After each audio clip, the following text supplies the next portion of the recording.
The Streamlight Wedge. What do you think? What is this? We already got something on it. Pretty good light for the price so far. I pre-ordered it off Amazon, came in about 2-3 days. It's pretty okay. Disappears in the pocket. The build quality is great. These holes right here, you can switch I'm left-handed, so these go, the deep carry pocket clip can go on either side. The Allen key, however, is like a 0.05 Allen key, so go in the garage, grab your smallest Allen key, then find the smaller one than that, and that's probably the right one. I paid 90 bucks on the pre-order. Like I said, I've seen other websites where they say it's going to be, the MSRP is going to be like 150, 149. I think that's way too much money. I think the $80 price point is perfect. I think any higher Streamlight's going to have a problem selling them. Just looking at this, it's not a perfect circle. It's a little agitating. I'm a designer, so I see the details. You can see here, it's not manufactured, it's not lined up properly.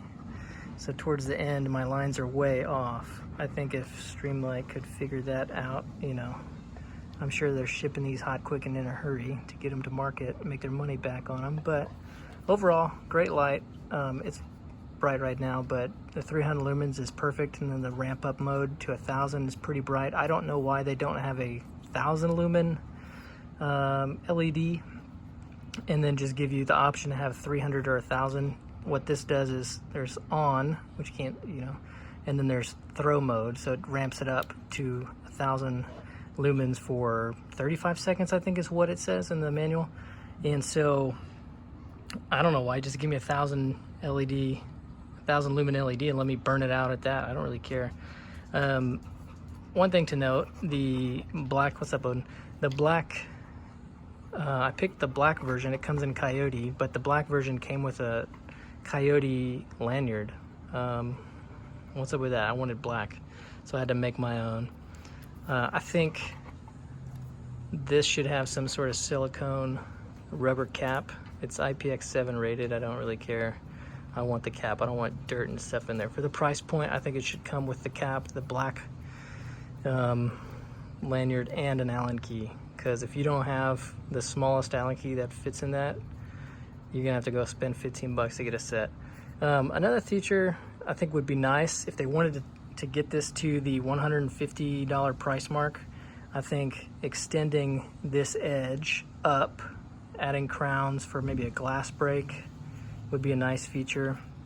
And then maybe having a power meter on this side, so if you were to push this switch in, towards that way, in sideways, and you had maybe like some blue lights, like boop, boop, boop, boop, hey, there's the power meter.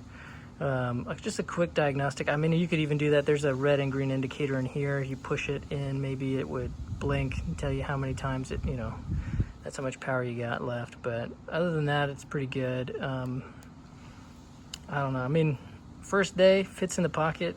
I carry an iPhone 11 Pro Max, so this thing kind of disappears in the pocket. Sits just like a pocket knife. It's about the width of a Benchmade Norfolk pocket knife, maybe a little bit thicker. I work in a church, so I get dark spaces, dark places, and it throws pretty good light. This is daytime, but nighttime, it's a good light. It's good. I saw another review. The guy said that 300 lumens is too bright. I think it's perfect. I think the throw is really good. But if you can get it for 80 to 90 bucks, under $100, I'd say it's worth it. Just for the rechargeability and the build quality. It's solid. Like, it doesn't give, it doesn't flex. When I reattached this clip, it was kind of cattywampus. Instead of being parallel with those lines, it was a little off. So be mindful when you reattach or move this. And then the hole here in the pocket clip for the lanyard, when you burn it, you fuse that in there, you're gonna have trouble getting that through. So I cut it long, fed it through, then cut it again, knotted it, and then fused it. I think you could just slide it up, onto the clip, but then when you go to pull it down, it's just gonna come right off and you're stuck with a paracord loop. It's not really useful. So now it's not coming off this thing. These little Allen key bolts that they chose, pretty high quality. I didn't have any problem with the stripping. I didn't feel like they were going to strip. They seem to take more pressure than I thought to get off initially, so good work there. Other than that, I mean, it's solid. It's a good light. I think it'll give me years of service just like all my other Streamlight products. However, you know, this first day, first week with it, you know, it's definitely going to go with me everywhere, every day. But I think if they wanted to get it to that $150 mark, having a battery meter and the glass break feature.